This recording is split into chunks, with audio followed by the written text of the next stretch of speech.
Let them eat cake. This was a quote that was rumored to be started by Marie Antoinette when she heard about the civilians not having enough money to buy bread. Now, she didn't actually say this, but when the peasants heard about it, they caused a revolution. Now, did you know the real causes behind the French Revolution? Well, it could be described as economic depression, or absolute monarchy, or the influence of the Enlightenment, or even the American Revolution. Now, the effects of it is the French Empire that was led by Napoleon Bonaparte and ultimately led to his demise and the restoration of the Bourbon monarchy. Now, I have done strenuous research on this topic to show that I can tell you about the French Revolution and its cause and effects. Today, I will discuss with you the cause and effects of the French Revolution. Now, you're probably wondering what angered the civilians so much and what did they do about it? Well, that is what I am here to tell you about. Now, during the late 18th century, the American Revolution started a bloody warfare between the English and the colonies. Well, the French king, he wanted to give funds to the Americas because he wanted to stick it to the English. Now, all of these costs and his extravagant lifestyle really put a strain on the French economy.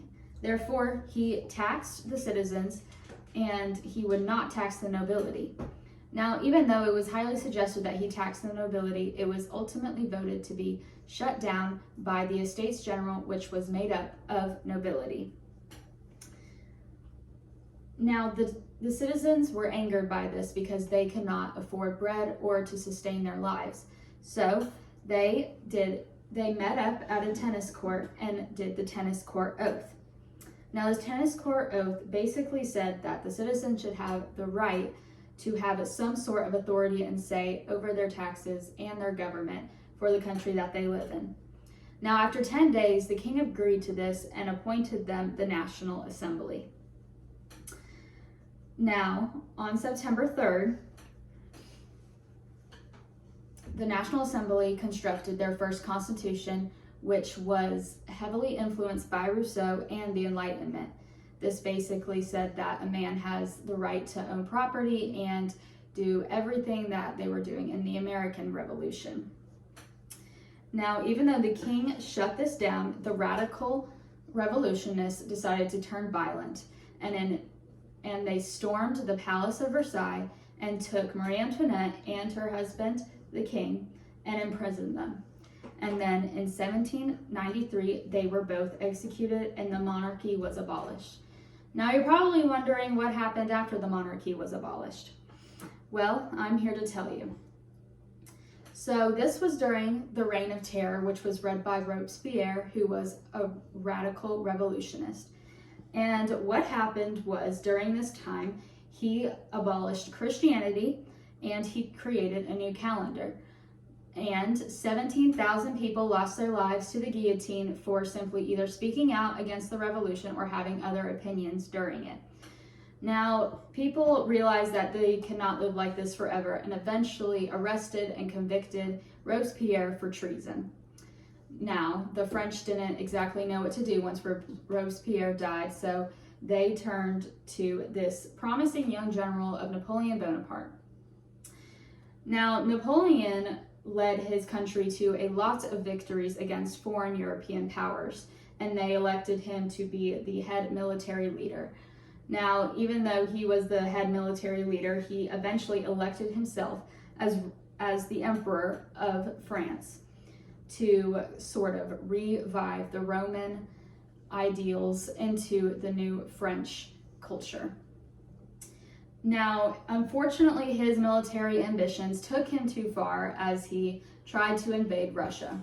And during this, he lost hundreds of thousands of men and ended up getting convicted of war crimes and treason and sent to exile. Now, when he was sent to exile, he decided to come back. And when he came back, he fought the Battle of Waterloo. And at the Battle of Waterloo, he fought against the British and the French. and he ended up being defeated and going back to exile, where he ultimately died in 1821. Now, after this, the French were at a loss again of who should lead them, and therefore the Bourbon monarchy was yet restored.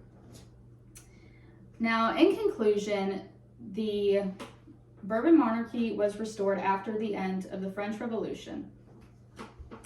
And the causes and effects could be the economic depression, the absolute monarchy, the Enlightenment, and the American Revolution. Now, as I've told you this today to inform you of the causes and the effects of the revolution, I just hope you remember that even though innocent lives were lost during the French Revolution to abolish the monarchy, just in the end to have another monarchy of the same family.